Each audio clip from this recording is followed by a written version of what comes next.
You're listening to Star Spangled Banter with James and Peyton, the social and political commentary podcast where we rant, you decide.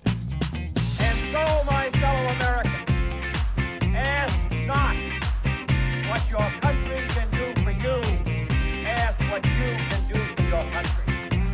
Mr. Gorbachev, tear down this wall. There is nothing wrong with America that cannot be cured by what is right with America. We're going to win so much, you may even get tired of winning.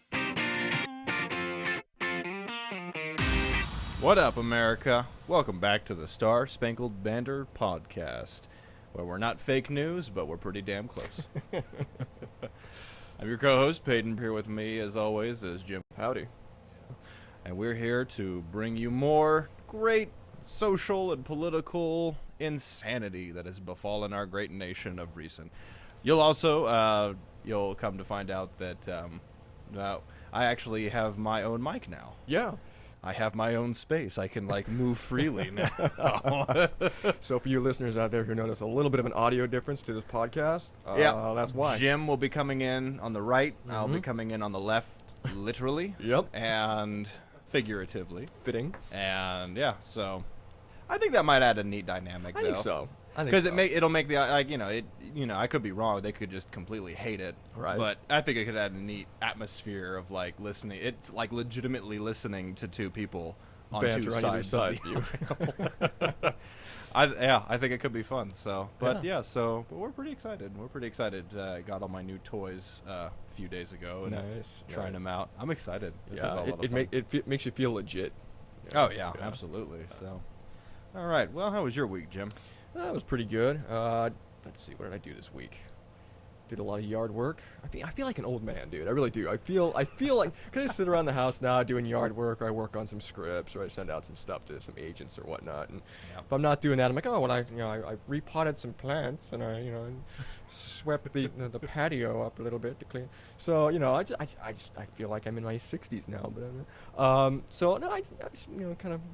I know exactly how you feel, because recently I was like, wow, I feel like such an adult. And the reason why is because I love crock pots. Holy hell, they're great. They dude. are amazing. They're amazing. I made these carnitas the other day, and it was so good. Carnitas. I just poured everything. I poured the pork and the orange and the onion, the garlic, everything into this crock for 8 hours, and it just was. Oh, it's like magic. It's like magic in a pot. It was one of the best things I've ever had. So that's probably the most adult thing I've ever said, is just how much I'm loving. And actually, it's kind of fun because recently I had quit my job, my day job, and kind of wanted to focus more full time on just the arts. Mm-hmm. And hopefully it pans out. We'll see. But I've had a lot more free time on my hands, and so I've been trying to do a lot more cooking and a lot more just kind of random things here and there. Right. I'm trying to do some yard work too. I can't with the weather. Oh, the heat is ridiculous. Well, let's put it this way. Yard work right now for the past couple of days has just been me going outside, watering the plants really quick, and coming back in and going, no, that's it, I'm done. I'm not doing anything else. Yeah, I have to time it to where it's I won't go outside and do yard work until 6:30 at night. Just for that 2 hour period from when the sun's barely out to when it's just completely gone, because I cannot do it. So. Also, another indication you're adulting. You just can't handle the weather anymore. You're like, oh, no, I just can't do it. I'm trying to convince my wife to move back to Alaska, and she is not having it. No. And I go, what if we retired up there? She's like, that's worse. Because now you got nothing to do, and you're stuck up there with the mooses. And exactly. The mooses. It's moosin'. It's moosin'. Jim, come on. So what do we got? Hayden, what's on your mind? Because you've always got something, and it's usually pretty good. So I want to hear it. Well, things were relatively quiet this last week. Another big surprise. I don't know. There's a part of me that's kind of hoping that all hell breaks loose, just so that we can actually have something to talk about for the most part. But no, there is actually one thing that kind of been, and a lot of this, it spawned. I don't even know where it actually began, because a lot of people were kind of doing it, and then like, lo and behold, the Kardashians tried to make it fun and trendy, and now it's just sort of exasperated. Luckily, a lot of people are totally like calling them out on their shit and stuff. But okay, so for me, and I may get a little Warpath Payton a little bit, but Go for it. we'll see. I'll try to taper. We him. haven't seen him for a couple episodes. I'll try to taper him as much as possible. I cannot stand it when people, and especially young people, wear band T-shirts and literally have no idea who the fuck that band is. I can't stand it as somebody who is, and it's mostly rock bands. That's what it's either rock bands or metal bands, and I cannot, because those are like my two. I am a huge metalhead. Mm-hmm. And I cannot stand it when people will wear a band shirt of even like a really famous band that like everybody's listened to, like Metallica, and have no idea anything about Metallica. They just like it because, oh, the skull looked fun, or the lightning shooting out of that guy's eyes was fun, or so. I just random. It's just they like the art design, which I guess like in and of itself is a weird form of art appreciation. Yeah, I mean, I'm glad they appreciate the cover art, but Right, you but know, at the same time, I'm like, that's not all there is to the band. no, absolutely not. Like, okay, so if you don't know what I'm talking about, like a while ago there was a fancy meme that was being tossed around because one of the Kardashians, and I can't remember who it was. I want to say it was Khloe. Was it the younger ones or was it the older sister? It wasn't Kim. I know that. I could swear it's Khloe. Anyway, there's so one of the too damn many of them. one of the Kardashian girls was in public, and she was sporting a Slayer T-shirt. Mm-hmm. And shortly after that, the band Slayer found out about it. So one of the guitarists, Gary Holt, for Slayer, made a Kill the Kardashians shirt and wore it to a series of concerts that they were touring on. Shots And it was, fired. Shots fired. It was perfect. It was so perfect because, like, again, I don't know the Kardashians, but I would almost guarantee you that if you were to play Raining Blood to any of them, they might hide in the bathroom. I don't know. I have that idea that like they can't handle chemical warfare and war ensemble. A little bit of aggression on stage might scare them off. So that's really like kind of where what it seemed like it like really blew up. Now, of course, there's always been people that have been wearing band T-shirts just for the sake of being trendy or fun or you know, of the generation or whatever. And I think it really skyrocketed with the Kardashian with this shirt and with Slayer kind of fighting back on it. And it's been happening like a little bit. But okay, so I saw this, and this is where it kind of spurned my desire to talk about this subject, is that there was a video that I saw of a young girl, probably, God, I was 14, 15 maybe, but it's a recent video, and she's wearing a Nirvana t-shirt. Mm-hmm. And someone actually walked up to her and recorded her, and they were like, hey, you know, Nirvana, and they're like, yeah, Nirvana, yeah. And then they play the song Lithium, and they say, who sings this? And she has no idea who sings it. I'm like, are you kidding me? Like, I'm sorry, but that's just that grinds my gears. It really does. Oh, it really does. Again, as a lover of hard rock and heavy metal music, I can't stand that shit, because it's like, and the problem is that, and not to bag too much on Target, because they can do whatever they want, and so can Walmart and whatever. But like with Target, they have like their whole section of T-shirts, and a lot of them are like superhero T-shirts or just funny kind of like, you know, the universe is exploding out of Albert Einstein's head T-shirts. Quirky sort of. You Yeah, know. they're just weird things. But they have like a whole line of band T-shirts, and a lot of them are typically, Nirvana, Red Hot Chili Peppers, I think by Aerosmith. So they have like a bunch of like famous rock bands. They have a line of their T-shirts that they sell there. And a lot of times people buy these T-shirts, and a lot of times people that buy them are, you know, the younger end of the millennial generation. Mm-hmm. And they have no idea. Like I guarantee you, I could walk up to like a 15-year-old punk ass wearing a Red Hot Chili Peppers shirt. I could play him Under the Bridge, and he wouldn't have a damn idea of who that is. So I guess for me, it's just like I don't know. What are your thoughts on it? Probably right with you, honestly. I think if you're gonna wear the shirt, you should at least know something about the band. Yeah, it's. It's you know, if I'm wearing, I don't know, a shirt that talks about, you know, Ford or Chevy. Yeah. I should kind of know about the car, you know. If you know. I agree. If you come up to me and start talking to me about the El Camino, and I look at you like I crawled out of an egg from outer space, I probably don't deserve to wear that shirt anymore. That's just my opinion. I mean, maybe it's an odd analogy, but again, I think that if you're going to advertise a band, a video game, or whatever, you should know something. Exactly. A little bit in it. Like, right. I don't need you. I mean, you know what? If you say I love the song Master of Puppets, I'll be like, that's great. That's an awesome band, right. An awesome song from Metallica. Right. I would say, yeah, absolutely. But then I would ask you what else you would know. I would ask you as the one wearing the shirt. Hey, what other songs from Metallica do you like? Exactly. You know. For me, I'm not saying that they need to know that Master of Puppets is actually about James Hetfield's cocaine addiction and not about Satan. You don't need to know the backstory. I just need to know that you have song. at least listened to the song. At least like tell me that you have an inkling of it.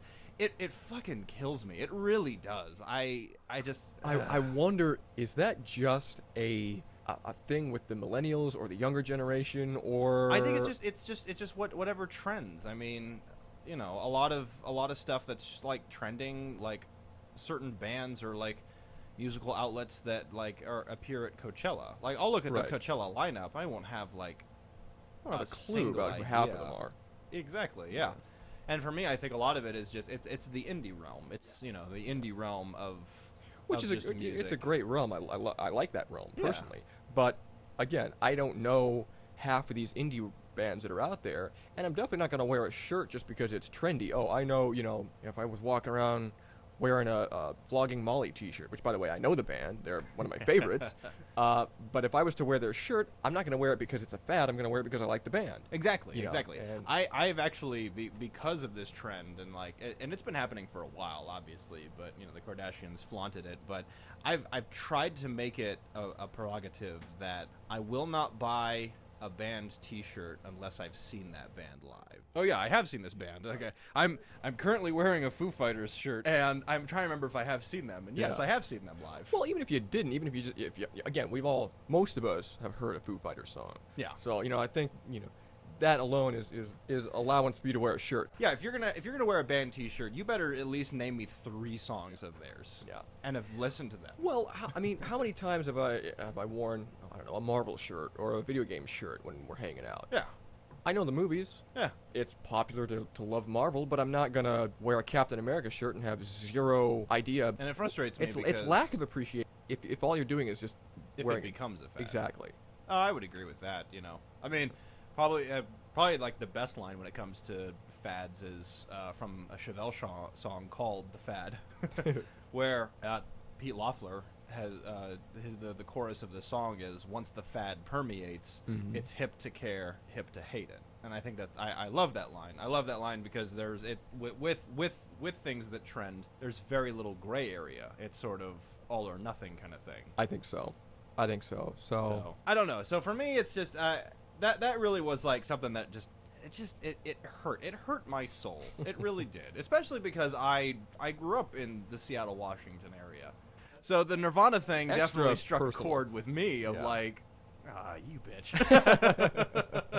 How dare you? How dare you? You get I minus don't know. points. So for me personally, I'm like, you know what? If you're gonna wear a band T-shirt, at least know who the band is. I don't care if they're indie. I don't care if they're mainstream. Just know your shit. know your shit. Know your Thank shit. You. Know your shit. All right, That's America. I got. Well, we're gonna take a break. If you are wearing one of those shirts and you don't know the band, take it off. With that, America, we'll be back. Don't go nowhere. Latest. Well, welcome back, America, to Star Spangled Banter. You thought we were gone, didn't you? We're never gone. Never. Well, today, I'd like to talk about a new politic of the week. Here we go. This one's a juicy one, and I swear, I'm gonna make so many enemies if I keep this Dude, kind when you of told shit me up. about this one, I'm like, you may have a problem, Jim. I You may have a problem. You need to get it checked out. I might have an issue. No, I don't. Well, I tell you what I do have a problem with. I have a problem with people being hypocritical. And this As particular, should many people. yes, and this particular individual was definitely a hypocrite. Okay. In my book, Trinity College professor Johnny Williams, not to be confused by the award-winning film composer, but Trinity College professor Johnny Williams posted back in June, I think, a rather controversial Facebook post advocating violence and death against white people. What's And he a professor of? He was a let me pull up the article here. He is a professor. Because that may shine a bit of light on Well, why he said what he said. He is a professor with a specific scholarship on race, racism, and academic freedom. Okay. Which is why, to me, it's a bit of a hypocritical stance. But let me explain everything, and then we'll kind of jump into the debate on this one, because there definitely is a debate, and he definitely had a point. Okay. But then he kind of goes far afield, and you'll see where he does. Right. So his Facebook post was this. Now keep in mind, this was back in June. Quote, I am fed the expletive up with self-identified whites, daily violence directed at immigrants, Muslims. Okay, does it actually say expletive? It actually says expletive. He didn't even actually, like, type the word out. No. No. Okay. Well, he probably did, but the source bleeped it out. For the sake of... Yeah, Okay. for the all sake right. of For the sake of the propriety, article. yeah. Okay. So again, I'm fed the expletive up with self-identified whites, daily violence directed at immigrants, Muslims, and sexually and racially oppressed people. The time is now to confront these inhuman expletive and end this now. He then later adds, hashtag let them effing die. It then goes on to say the professor also linked an article titled the same thing, which mentions Senate Majority Whip Steve Scalise, who of course was shot in June by a gunman targeting Republicans. So, here's where my problem lies. My problem doesn't necessarily lie with the fact that he's pointing out that there is obviously some prevalent racism with certain whites. And yes, as we discussed on our last episode, there are some white groups that do need to fall off the face of the earth. And hard. Yeah. So I've got no problem with that. And if he wants to explain that and do so in a little bit of a heated manner, Wow. go for it. But again, where he went far afield is when he basically says they should all effing die. Yeah. All right? And if you're the professor of, what did I say, racism, hold on, let me pull it up because I don't want to misquote Professor of- and then have somebody come back and go, well, you don't know what you're talking about. Yeah. When he's a professor and he has a scholarship on race, racism, and academic freedom, Okay. you should be freedom? yeah, right. You should be aware, more than aware. You should be especially sensitive to comments like that. Yeah. And in my opinion, if you're going to go off on this expletive laced tirade against race and against one race, you need to be more. Okay, here's the double. This is a two-edged sword. Apparently, Trinity College comes back this week, letting him teach again, saying that his speech didn't violate any policy of the school. Okay. Well, I'm a little curious as to what their policy then is towards speech, because I guarantee you if this were a white professor making comments against blacks saying that they should all effing die, dude wouldn't have a job. Yeah, there is that strong possibility. So and it's a possibility because we've seen Trinity this kind of thing College happen before.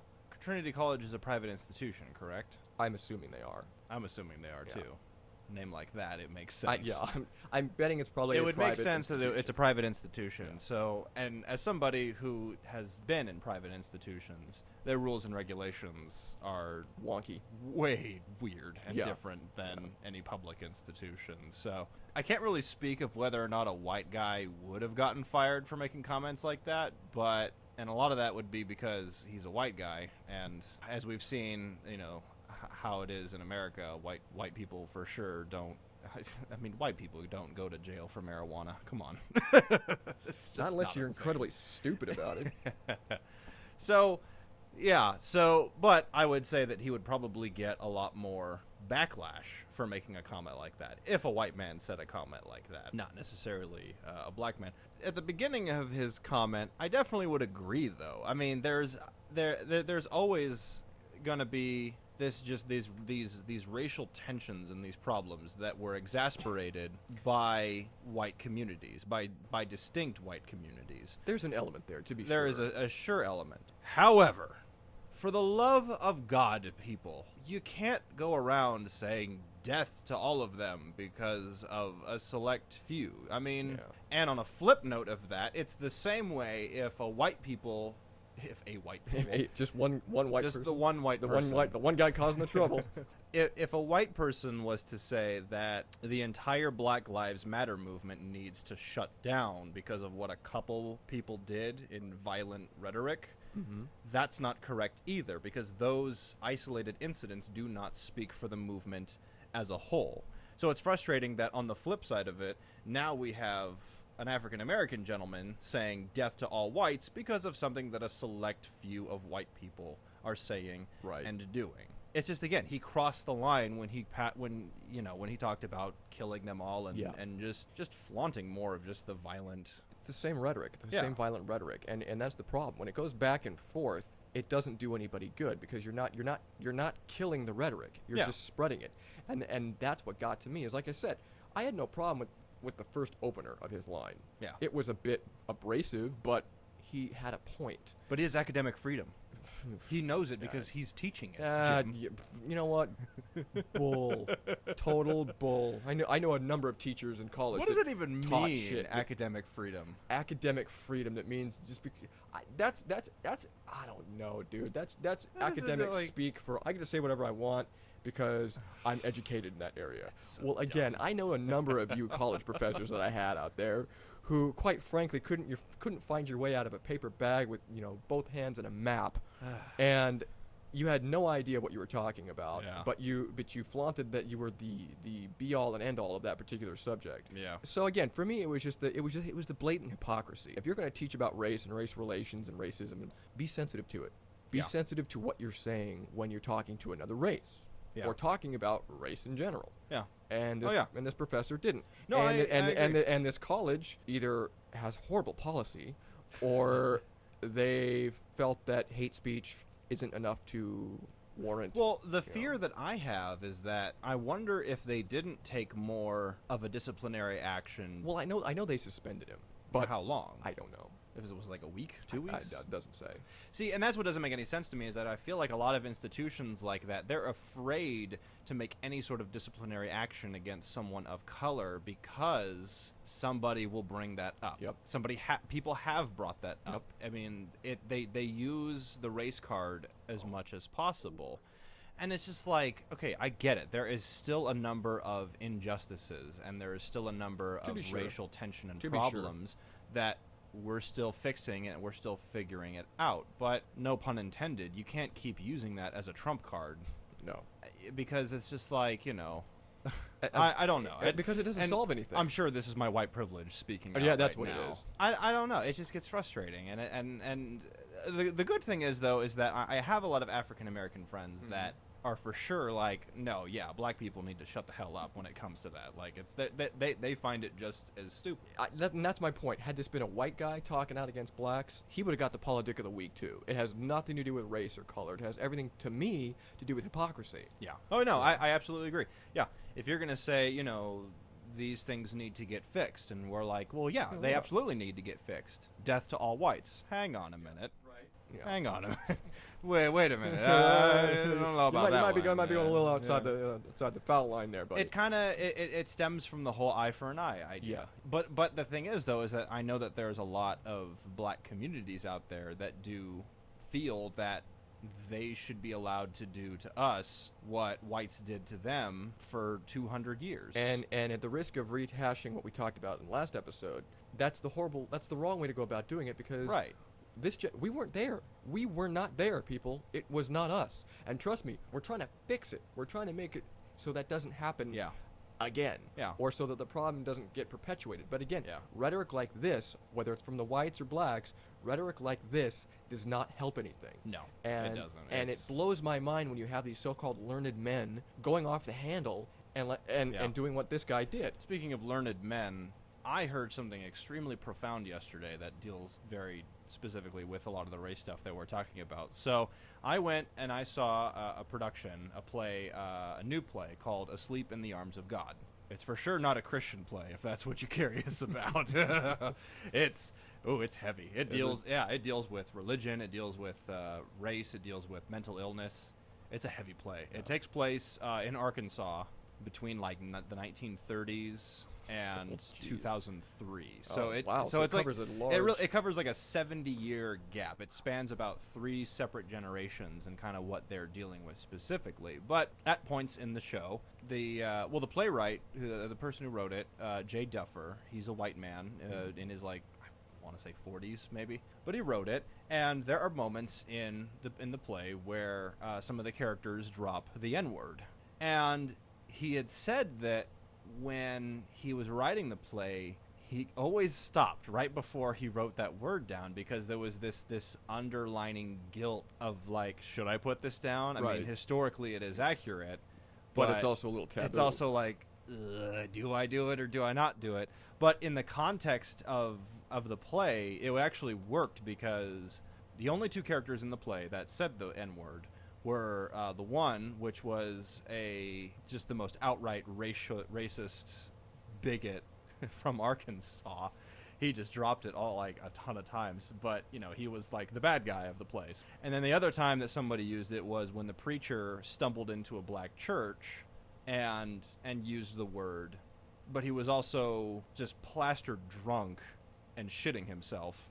So it considered the source. Exactly. Right, So right. considering like his mental state, that was, you know, not appropriate for, you know, whatever. So, but he was really concerned about it. But he kept it in there because of the history, because of the context. And afterward, there was a talkback, and one of the moderators was an African American gentleman who incredibly intelligent. Like he teaches a lot of classes and stuff about a lot of the racial tensions and stuff, and a lot of African American histories and. Mm-hmm. And he said something so profound that I was like, okay, so he basically had said, he goes, I know it's difficult for white people whenever, especially white writers, when it comes to that word, because they're not sure if they have permission to use it or to say it.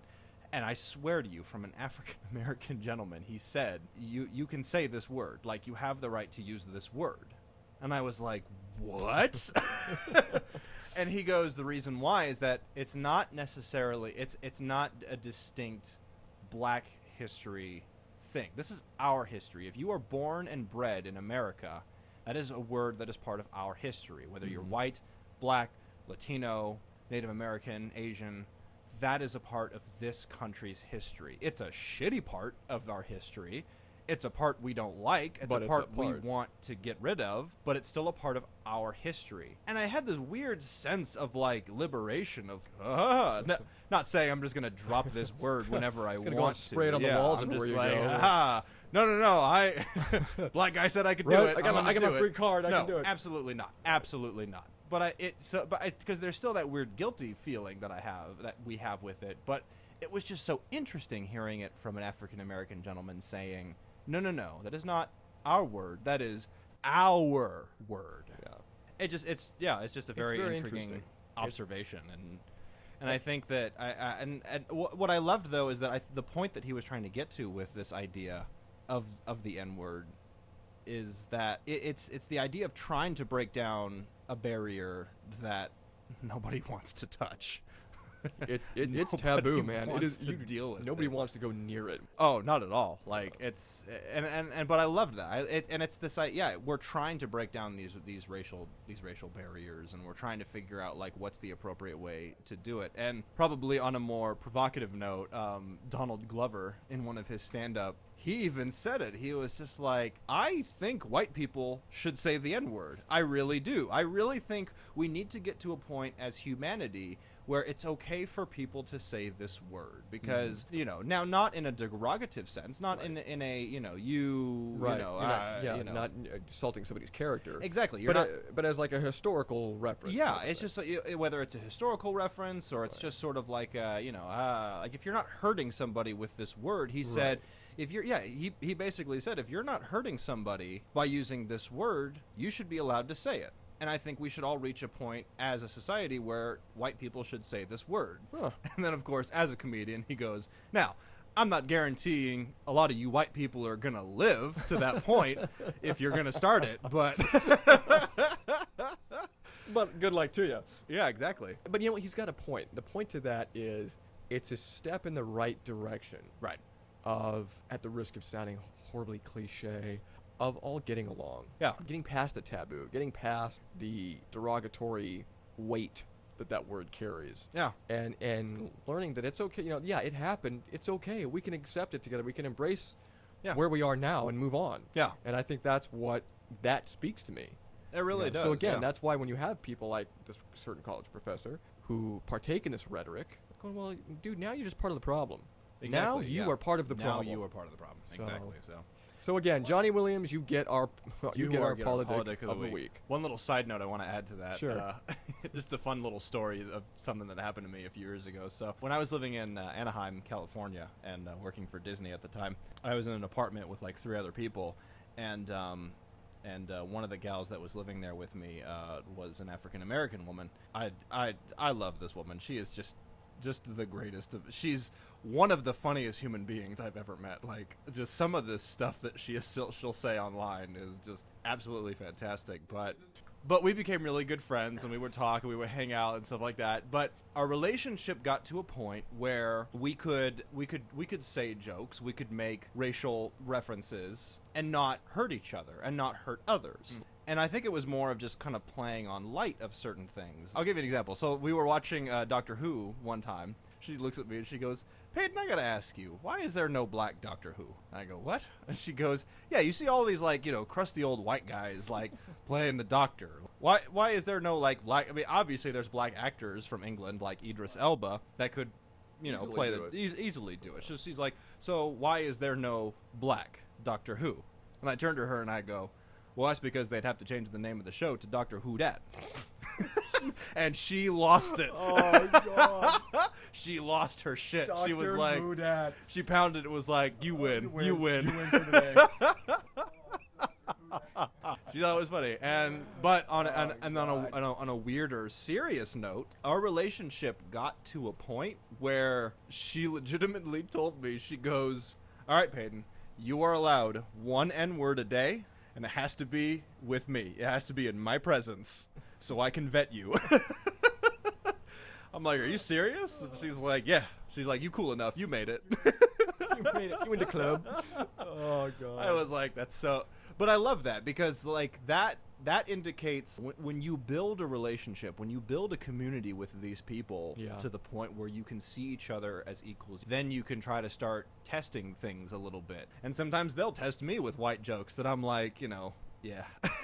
So I think but again, it all stems from creating a strong relationship and a strong community. Yeah. And I agree. People like Johnny Williams, the comments that they make, that's not building community. No, that's building that's animosity. That's perpetuating the segregation that the blacks fought so hard to abolish. Exactly. 60 years ago. So, well, again, take a lesson of the week. Take a lesson from that Johnny Williams. I got to get a Twitter account, because I got one, but I never use it. I've used it twice in 3 years.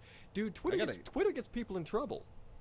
I know, but that's why I need it, so we can try to find more people. Well, we'll get one. We should make one for this podcast. Specific podcast. Yeah, we should make one. Man, we that should could get us into more trouble. Right? Oh, God. but consider how much resources we would have then. Man. Anyway, Seriously. so should we take a break, or should we move on to the? I want to move on, let's move because on. I think a lot of, especially with our opener, with the whole trending thing, following the Kardashians, and just sort of like, I guess, like the effects Celebrity of culture. celebrity. Yeah. I want to move on to our headliner, which Let's is do it. I am so This gets me excited. so excited to talk about this. It's the hot thing of that we saw this week. And that, folks, is the headliner, The Rock 2020. Oh my God, I'm so excited. And yes, it's who you think it is. We're talking Dwayne The Rock Johnson for president for 2020. So here's the deal. According to Newsweek, BBC, USA Today, The Washington Post, and half a dozen other news sources that are out there, because everybody's going nuts with this right now. Seriously, this got me pumped. Like, Right? I wanted to roundhouse kick the next person that I saw. I was so jazzed about this. Thank God it wasn't me then. A campaign committee has recently been created to draft actor Dwayne Johnson as a presidential candidate for 2020. Now, here's my personal note, and then we'll move more into the meat of this conversation. Yeah. If Johnson were to were to accept this nomination, at this point in his stance on the office and what's important for the country, and his family values religion, he would get my vote. Oh, He would get my vote, and Oh, I yeah. guarantee you he would get a bunch of other people's votes too, just based on his pure charisma alone. Oh, absolutely. What's interesting about Dwayne Johnson is that he's been relatively quiet with his politics throughout the majority of his Yeah, career. he doesn't say a whole lot, which to yeah. his credit, Right, to exactly. his credit for sure. But I think that he's gotten to a point where now he feels, and we can talk about this later on, but he feels like a bizarre sense of civic duty to step up and be like, no, I feel a calling to this. Yeah, And, yeah. and it's been odd because, like, for a while I felt like he was politically ambiguous because, like, he's appeared at both the RNC and the DNC. Yeah. He doesn't as hold promoters. allegiance to either. Right, and particular I party. was just reading up, I found out he's actually a registered independent. Well, there you go. So for me, it's interesting because, you know, not knowing terribly about kind of what he stands for, but then oddly enough, his monologue that he had on Saturday Night Live during the season finale, it was I feel like it was a joke, but I wouldn't put it past them because he had talked about the potential of running for president, and then he announced who he would want as his running mate. Did you know who it was? No. Tom Hanks. Tom Hanks. Yep. And for sure, Tom Hanks came out, and so you had Dwayne Johnson and Tom Hanks Dude. talking about, you know, their potential for running. So And here's my thought on that, and I'm gonna let you finish. I'm gonna let you I'm gonna let you finish. My thought on that is both those guys have such charisma, and they built up such a rapport with the American public. Yeah. That they've done half the legwork that a politician needs to do. Oh, yeah. Already, they've already solidified themselves as a likable candidate. They're household names. Yeah. So Yeah, exactly. you know the likelihood of them actually succeeding, at least with a nomination, is pretty darn good. Oh yeah, absolutely. But this is what intrigues me. Like, you know, Dwayne is of course a registered independent. I want to say that Hanks is registered Democrat. So do you think that they would run on the Democratic ticket? I don't know. The conservative in me would like to think that Dwayne would be responsible to run as a Republican. The independent in me Right. is saying it's probably going to be a Democrat ticket. Yeah. That said, if his stance and his point of views and his policies were what I agreed with politically, socially, and yes, even religiously, to a point, Right. I'd vote for the guy. Yeah. I'd vote for him. He would have my vote, Oh. regardless of whether he was would hands Democrat or down have my Republican. vote. Which is weird because I always swore I would never vote for a Democrat as long as I live. But I'm also registered. You might change I that. might change that too. I'm also registered independent, so I can't say. I'm one or not the other. registered to vote, and honestly, I might just if he runs, I'll vote. Yeah, I'll register to vote. I will end up on the grid. I think you and a if lot he of other runs. people will end up on the grid. I really do. Yeah. Yeah. I think. Well, especially because of especially with this last election, like what were the numbers like? Wasn't it like I could be way overdoing it here, but wasn't it something like 40 to 60% of Americans didn't vote this Yeah, last it's election? about 45. I'm like, that's insane. Yeah. That's insanity. Well, keep in mind, the majority of those. I'm one of them, but the it's majority still of those insane. were Democrats. right. Majority, I mean, let's face it, the majority of them were on the left. But yeah, 45% did not vote. I I But really again- think that number would decrease by at least 10%. Well, again, because look, it goes into the charisma factor. Yeah. Neither one of the candidates that were running this time around no. had a whole hell of a lot of charisma. So They really where's the didn't, attraction? like- But whereas with these guys, it's a whole other ball game. Yeah. Like we said, That's we're what was talking so household intriguing. names. Like, out of everybody that ran in this last election, I really do believe that Bernie Sanders was the only one that had a bit of charisma. He did. I can't but, think of anyone but else. look what happened to poor Bernie. Look, he's getting filleted alive right now. I know. It's So, really depressing. yeah. What some of the he didn't really like talk too much about his policies. He made very blanket statements about like kind of what he would achieve Right. and what he would like to achieve if he did run for president or But if he they're became all president. very American as a whole. They're all very Yeah, they're America centered. very- It's yeah. it's us. It's not one particular party or one particular special interest group. Exactly. It's everyone under the Exactly. American banner. Which and I that's what I think- like. Which I think is an interesting thing that we can talk about in regards to that whole thing. Because as as much as I don't want to give credit to Donald Trump for doing anything, there is a weird part of me that's like, you know what? I think that him becoming president, it spawned something in the American people of like, oh shit, we need to get our act together. You know, we done screwed up. So whether you love him or you hate him, most hate him, but he did kind of like weirdly trigger something in He this took country. an odd step in the right direction politically, because he opened the doors to, well, now anybody Should use that word lightly. Anybody. can now become president.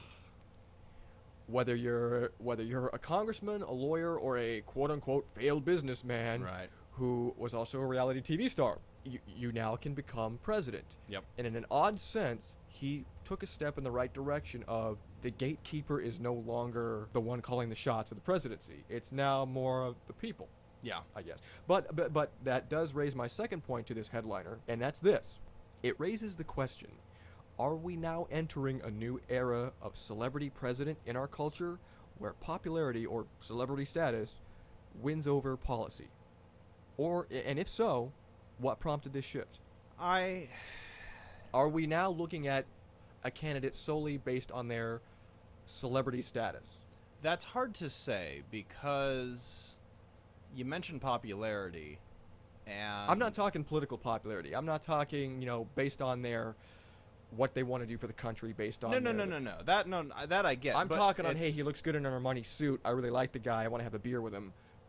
Check the box. So you're more like face value popularity. Right. I'm talking that. Because technically Clinton did win by the popular vote, which I don't understand why we have the popular vote if you're not even going to take it into it's account. a whole nother. Like, That's a whole nother I conversation don't for another under- episode. Yeah, I'm going to write that down. We Right? need to talk about that We will shit. definitely talk about that. About the Electoral College. It's interesting because what intrigues me about talking about popularity with these last two candidates that ran is that when it came to popularity, both of them were the most unpopular human beings you could have picked. Well, both of them had like a popularity rating of what, 35, 45%, If that. if that. If that. I think what it did, it created this idea of anybody can be president. Not everybody should be president. And I think that's what Trump proved. Not everybody should be president. But he definitely stepped up and was just like, look, there is clearly a dividing stigma in Washington between the right and the left. We're going to try to figure out how to break that down. And to his credit, and I know it pains some people to say this or to hear this, to his credit, that's what he's trying and tried to do, and I think that's what was behind his motivation for becoming president. Because look at it, this guy's a billionaire. He doesn't need to be. He's not doing it for popularity. He's True. not doing it for the money. The president, first off, he's not taking a salary as president. You know that, right? He's not taking a salary. He's not. He is not taking a salary as president. Huh. And not only if he For was, those of you that can't see audio, I'm giving Jim a total dirty look. yeah, 'cause I he's don't know giving me if I fully believe he's him giving or me not. the look. You're gonna have to post the source on Yeah, that. I he's don't giving me know the about that look one. your wife gives you when you've been out too late and you tell her your car broke down for 5 hours. Oh, yeah. But but okay. not only if he was taking a salary, the presidential salary is only about what, $300,000 to $500,000 a Yeah, year. it's really not. So the guy doesn't need all of the baggage and crap that comes with being president. Well, I think that but I think like the problem is that with Trump is that it's stemming from the idea of like, yes, he means well in what he's like ultimately trying to accomplish, but I would dare say that the ends do not justify the means by which he is going about trying to do this. How so? Really? Well, do we really have time for Really? this? You want to open up that can of worms? No, let's not, because that's what it's gonna be. He's And- clearly like, and I think the problem is that he's going about it like a child would, like just a lot of the way he's acting, what he's saying, how he's treating other like we talked about in an earlier episode. Like we talked about how, okay, clearly we as Americans have already proven that we're different from the rest of the nation. Right. We don't need to keep hammering it in. You mean for the rest of the world? Right, for Yeah. the rest compared to the rest of the world. Right. He's still hammering. The nail is already driven in. Well, what gets now me... he's just beating the What wood. gets me is he's... Not as a sexual innuendo, but you know what I mean. I know. But what gets me is he's acting like he's still campaigning. Right. And I'm like, dude, you won. Because his popularity has gotten just Well, so bad. And Like, now, in his defense... he's literally the most least popular president in history, for now. percentage-wise. For now. For now. For now. I can't believe you're still being Yeah. optimistic about this. I know. But I think the reason why he's acting like he's still campaigning is because he has so many D-bags giving him shit.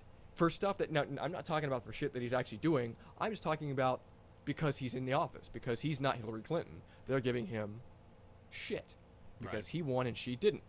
And he's focused so much on that where, in my opinion, he shouldn't. He should just ignore those asshats and move on to something else. Right.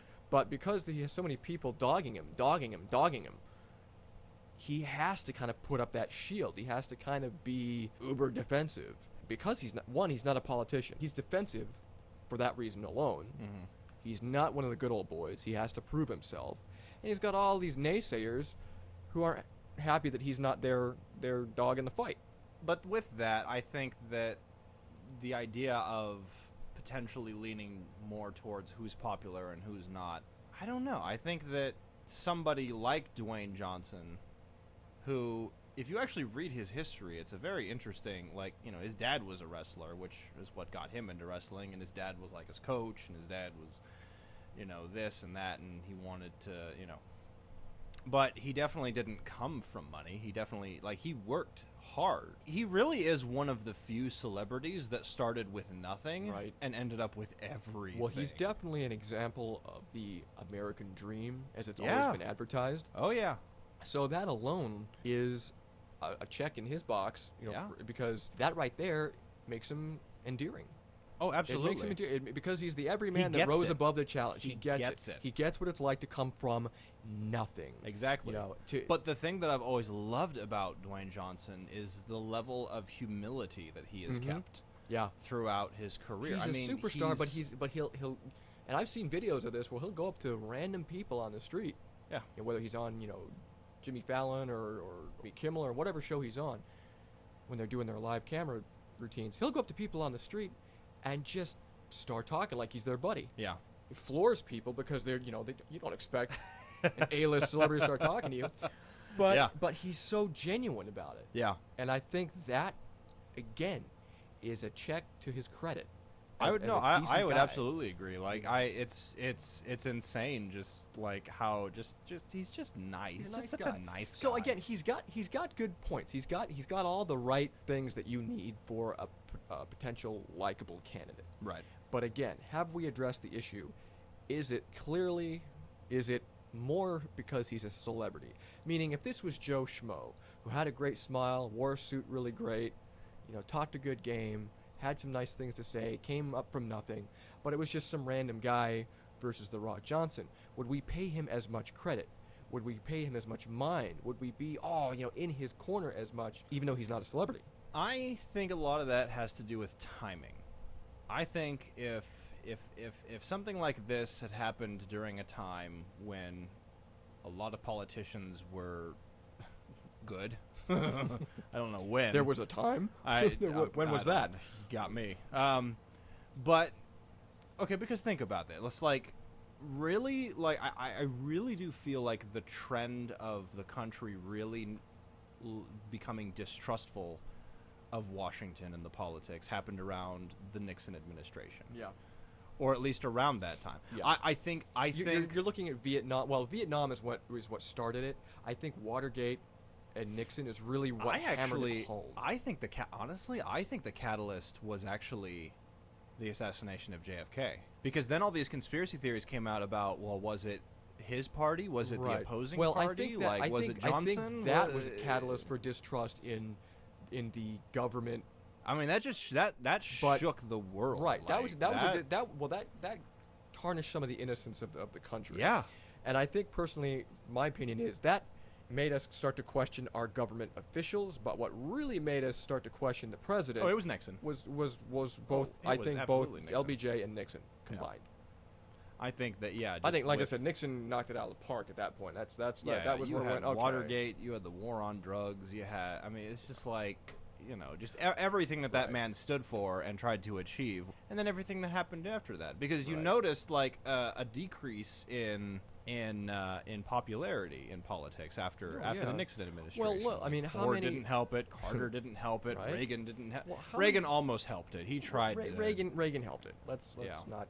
Oddly enough, I would dare say that Reagan and Clinton helped Yeah. it. Yeah. Well, Clinton definitely added to the style, if you will. Yeah. So we're just assuming that Bush Sr. did nothing. Bush Senior was. Bush, I mean, I'm going to agree with you. I'm Bush sure. Senior was a place filler, as far as I'm concerned. Bush Senior made a mistake of promising something he couldn't keep, like most politicians do. Yeah. But you have a point where politics in general, and especially the presidency, lost its luster, because think about it. Before LBJ, before Nixon, you had kids in school. Little boys wanted to be president when they grew up. Yeah. How many little boys in school say that now? Yeah. Exactly. I can't It's think of any. Yeah. Nobody. Yeah. No. Everyone. Exactly. Like nobody in grade school that I can think of is now saying, I want to grow up to be the president. No. I'm sure they're growing up saying, I want to kill a president. Right, and unfortunately, and I'm sure their parents aren't helping anything. No, not at all. But yeah, I really think it's timing. I think it's It is. timing. Like I wonder if he would have garnered such popularity if the country was not like in just absolute turmoil as it has been. You know, I think it definitely comes at the right time. It comes at the right time personally because nobody trusts the Democrats anymore because of what happened at the DNC. No. And nobody trusts Republicans anymore because they allowed someone like Donald Trump to sit in the Well, Oval not Office. only that, not only did they allow someone like Donald Trump, and because they couldn't bring up a better candidate, but look what they did during the Obama administration. Yeah. Bending over backwards and letting him basically give it to them, where. Not having a backbone. Yeah. Not supporting their base. They Yeah. basically betrayed them. Yep. So both sides of the aisle totally dropped the ball. Yeah, absolutely. And I think you're right. I think as a country, we're looking for somebody to pick up the pieces and bring us back together. At this point, I really think the country is in a place where they could go, you could dress up a department store mannequin to look like Gene Simmons from Kiss, and I will gladly take that as president over what we have currently. I wouldn't go that far, but it's a very I'll go that it's a far. very close second. I'll one up you. Okay, what if they did that, and then an engineer somehow rigged something inside the mannequin to spit fire? Then would you do it? Is he going to use Twitter? I don't know. Do mannequins use Twitter? Is he going to use Twitter? I don't know. It's a mannequin. But if he's not going to use Twitter, he's got my vote. I'm just saying, man. I would dare say that needs to be a constitutional amendment. If you're going to be Right? president, put the fucking Twitter the down. the 20th Yeah. something amendment. Drop the tweets, buddy. Yep, the president and the leader of the free world shall in no way use, look at, or otherwise be a patronage of Twitter or its many forms. Oh yeah. Draft that, because Seriously. I'm sorry, whether you're a Republican or Democrat, you are not helping anything being on Twitter. You're not even helping anything being on Twitter as a private citizen. How many people have gotten in trouble? This is interesting, though. Like, it seems to me like politicians trust social media that more than they do regular media. Well, do you blame them? Look what they've got to work Not with. necessarily, but yeah, Look what they've got to work with. CNN, really? The Washington Compost? You're really going to go that route? Okay, Washington Post is not that bad. Okay. They have their moments. They have more moments than CNN. You have to admit that. Come on. Yeah. Come on. Anybody. Speaking of media, so just to kind of segue a little bit more, because that's what's interesting too. Like the news is blowing up with this Rock thing. Right. It's also like they're basically saying, yeah, he's running, and there's been no official announcement. Yeah, well, The Rock himself hasn't even said yes. Whatsoever, Now, you he know. hasn't said no, and he hasn't squashed any of these rumors, and he hasn't tried to shut down any committees. So that, to me, is a good indication that he's at least thinking He's about it. really considering Yeah. it, and clearly he has enough money. But to look take but a like, break. right? But look at what you're alluding to. The media has already pretty much said, "Oh, he's running." Yeah. No, you're misinforming again. You're Yeah. doing what you do so well, and you're taking a line and you're blowing it up and creating clickbait and 1,000 other misinforming rabbit trails. It really is. I wonder if we can get NPR to sponsor our show. I would love to get NPR. Because right now, literally, NPR is the only news outlet that I trust. Yeah, that's the only one I ever listen to. When I'm in my car listening to the news, it will only be NPR. I don't trust Yeah. anybody else. I don't. I Yeah. just don't. I every time they say something, like whether it's Fox or whether it's CNN or whatever, I'm always listening to them. I'm like, okay, what are you really saying? Yeah. What Yeah. what is your subtext? Exactly. So a little plug here. Listen to NPR. Yep. And Star Spangled Banter. Yes, please do, because we both are both really cool and we're somewhat fairly balanced. Well, or fairly unbalanced. Well, yeah. No, I would say what I love about NPR is that they're publicly funded, so they're not Yeah. swayed by any corporate Right. sponsorship. They're not in any way leaning towards one way or another. They will get, and NPR has actually said some things that have come out saying, well, no, Trump did this, and maybe he was right, maybe he was wrong, but Right. like they're They- basically like the only real fact-based. They look at it from a balanced news point. outlet. They go, Exactly, and a very They balanced examine point. it more to see exactly what really happened. And I would also say that BBC is also pretty. BBC's a very close second. They've had their Well, they're going to be. They've But had, what they've I had love, their snafus, but they're pretty on point. well, what I like about BBC is that they're looking at it from the outside looking in. Going, what the bloody hell? Exactly. It's the worst British accent I've ever heard. I should be ashamed. I was in theater. Yeah, no. Oh. So, but yeah, it's just it's just funny. There's been this whole series of memes now with you've seen them, Yeah, right? It's yeah. like the memes of like Trump or like Trump's face like overimposed on somebody that's like slaying something that has like a logo of CNN or Huffington Post or something. And I'm like, okay, some of them are kind of fun, some of them are kind of, whatever. But again, there's a sense of, we'll connect this part with the violent rhetoric that we talked about earlier. Is like the one that spurned it all was the one where the guy that created the one GIF or GIF or however the fuck you say that. How do you say that? If anybody out there knows, The guy please that let us know. created it said it's pronounced GIF, and that we've all been pronouncing it incorrectly. But I'm gonna say GIF. I'm gonna say GIF. Because America. Right. So the guy that created a GIF of when Trump had made a cameo on like a wrestling channel or some match or something, and and he was like took a chair or something and he beat the crap out of a wrestler, and so they imposed CNN's CNN. logo on it.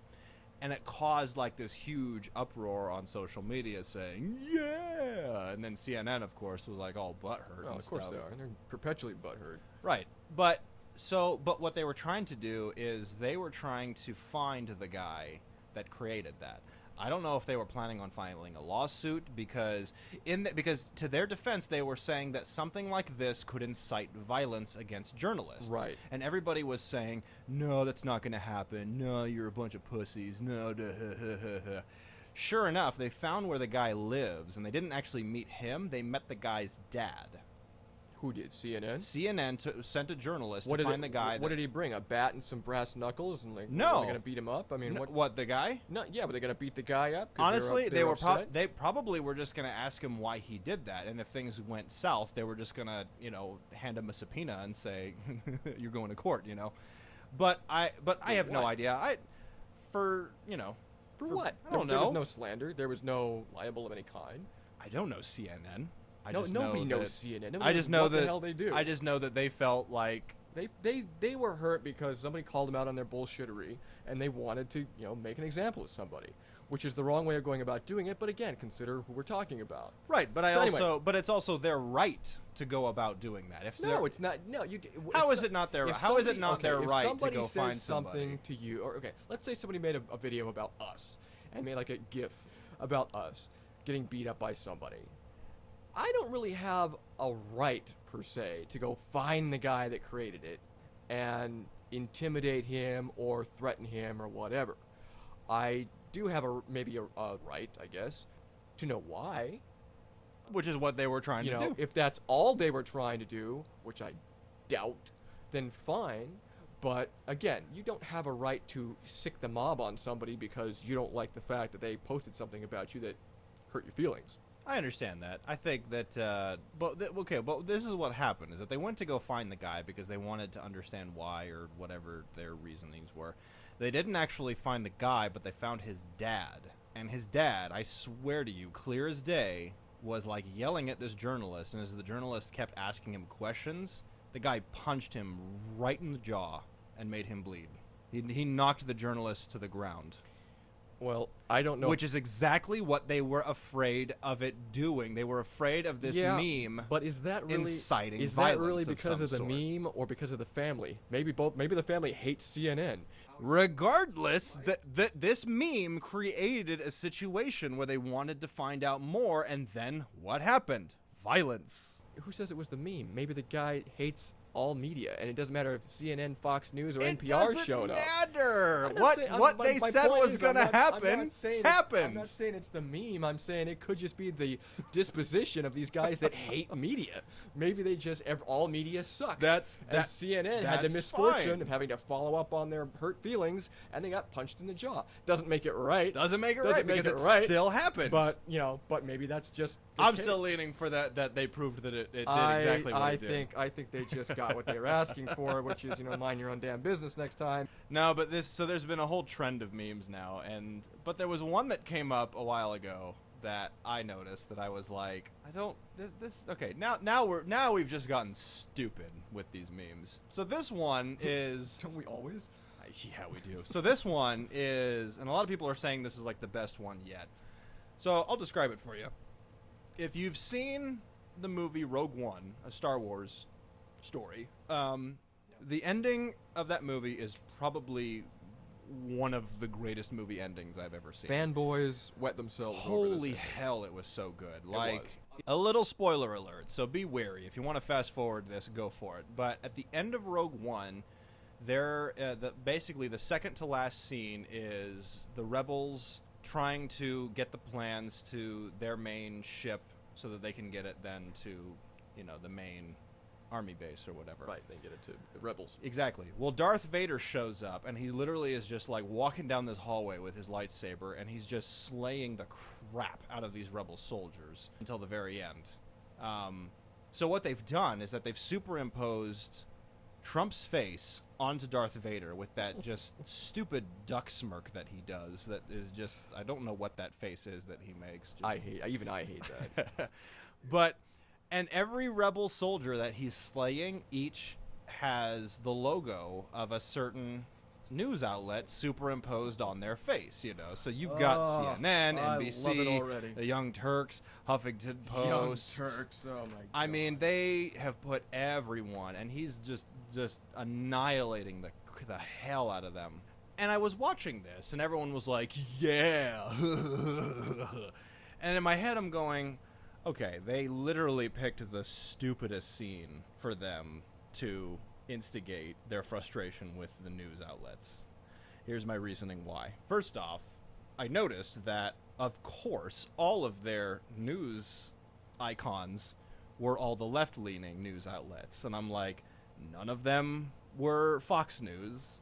None of them were ABC. None of them were The Blaze. And the reason why is because they're conservative. But in my head, I'm going, they're all corporate sponsored. I thought that was the point. The point of this was to go, all corporate sponsored news outlets are shitheads. But no, they're only going towards the left, not the right. And I hate that because that showcases that they want to keep the division. They want to keep the left. And really did care about the news fucking up as much as they do. Are you kidding me? Fox, are you kidding me? Are you kidding me? Fox News. There has been a few times that Fox News has stepped in it up to their knee. A few. There's been a few. A few. There's been a few. There are not enough fingers in the world to count how many times Fox News done messed up. Yeah, well, CNN and NBC are right there next to them. I'm not saying that. I'm not saying that they have it. I'm Right. saying that it's frustrating that they're not included. that they're not included. They screw up just as much as CNN and NBC. well, do. again, just as you much. have to it goes back to my point. Consider the meme creator. Is the meme creator conservative? Is he Obviously. right? Well, there you go. You can't. You're never gonna. That's why I hate memes. I don't hate them, but they frustrate me because you're never gonna have a middle ground with a meme. It's always gonna be one extreme or the other. So that's why with something like this, well, you're not going to get. No one is all going to get skewed. Not everyone's going to. Clearly, whoever made this wasn't thinking clearly and was like, "Oh no, yeah, we need." Whoever to made attack this all was of them," obviously pissed off, rightfully so, at the liberal-leaning press, but they also didn't do their due diligence and go, "Hey, has the conservatives messed up in any fashion on their end?" Which, it's been proven, they have, Yeah. on occasion. You may think more than occasion, but they have. So It's my way more point than is, occasion. if you're going to include one person, you got to include the other guy. Yeah.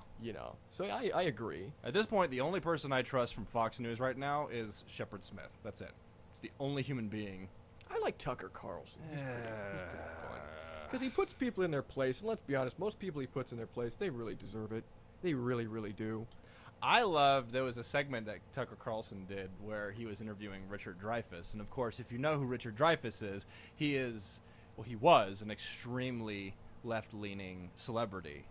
And he came on the show with Tucker Carlson, and you could see on his face, he was so excited because he wanted the opportunity to shame this, staunch liberal in front of all of America. Like, he was just so, ready to do it. And then Richard Dreyfuss comes on and talks about how he's not left or right. He's much more moderate now. He's much more in the middle. He's much more of a constitutionalist. He's more libertarian. He's more he was talking about these specific policies that it seemed like both left and right could get behind. And as he's describing this, oh my God, the dumbfounded look on Tucker Carlson's face was like candy. Oh, it was so sweet because he wanted so bad to shame this man, and he couldn't. He admitted, he's like, I have no words. I have to admit, I was not expecting this interview to go in the direction that it did. Well, no, because a lot of people in Hollywood lean left, and especially Yeah. somebody like Dreyfuss, who has been infamously left for most of his yeah. life. I can understand that. I'd be shocked too. I know. I had no idea that he was went just, that he just went for how much I libertarian. don't care for him and how much he was trying so hard to win. It was so tantalizing to watch him realize, crap, I lose. Yeah, but well, to his credit, he did, because I did see the interview. To his credit, he did save face. So, A little bit. a lot of it. But going back to this meme real quick, the last thing about it that really kind of was just I didn't like these, whoever made this meme, I don't think they watched the other Star Wars movies. If you're gonna do a meme, They kind of do your research. Yeah, the rebels kind of succeeded, in their cause against the Empire. So maybe in some strange, subconscious way, the guy I was don't- actually yeah. admitting he knows nothing about what he's talking about. I don't know. But we're gonna wrap it up with the headliner here, just to say this: are we focused so much on what's popular, on being right, on the celebrity status, are we focused so much on that we're not paying attention to policy? Does popularity win out over Because policy? Well, does it? And if so, why? I think, would say so just because of what we've been talking about, the media. Yeah. The media did not care about policy. They care about the They popularity. cared about ratings, is what they care about. popularity. Yeah. So so I would say that I Whether or think- not their story is true or Uh-huh. not, they're going to push for ratings. They're going to push for the wow factor, because that's what gets them. that's what gets their views. Views, That's what gets exactly. their ratings. That's what gets the attention that they why want. I So can't yes, stand corporate media. in regards to the mainstream media, yes, they're gonna. We're going to focus so much more on popularity in these next recent times, unless there is a huge revamp in Washington, and Which there needs to a be. bigger revamp in the media. Oh, God.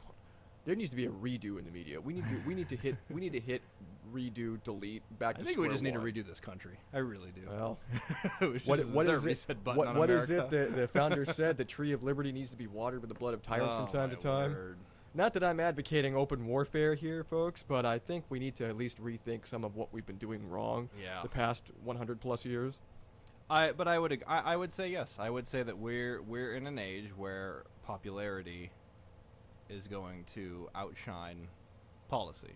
All right. As much as I hate to admit I hate to admit that too. because I hate to admit it too, because that's not where we need to be focused. But I think, but that's the thing though, is I think if you find the happy middle between policy and popularity, which I honestly think Dwayne Johnson might be. I really do think I that. think so. Like some of the stuff that he's talked about per his policies and per his stances, I really do think that he has the charisma and he has the logic to go, yes, we're going to do this because all of this is going to better America. So I think he's a good middle ground. I really do. I agree. So Dwayne, The Rock, buddy, you got our vote. You totally have our support. You have our support. Please So, run. Go you. Please run. Well, with that, folks, it's now time for the last word here on Star Spangled Banter. My last word to you is power to the people. Because despite who our commander-in-chief is, celebrity, non-celebrity, it's important to remember that though the president may set the policy, it's really the people that uphold the principles that makes this country so great. Yep. America is only as strong or as weak as her citizens. So on behalf of us here at Star Spangled Banter, be strong. Fight for it in anything that you do, and be wary of those who don't. With that, folks, we thank you again for stopping by and hear us banter. Oh, see what I did there? So clever. We hope that you enjoy it, and we'll be back next week. From all of us here, Peace out, America.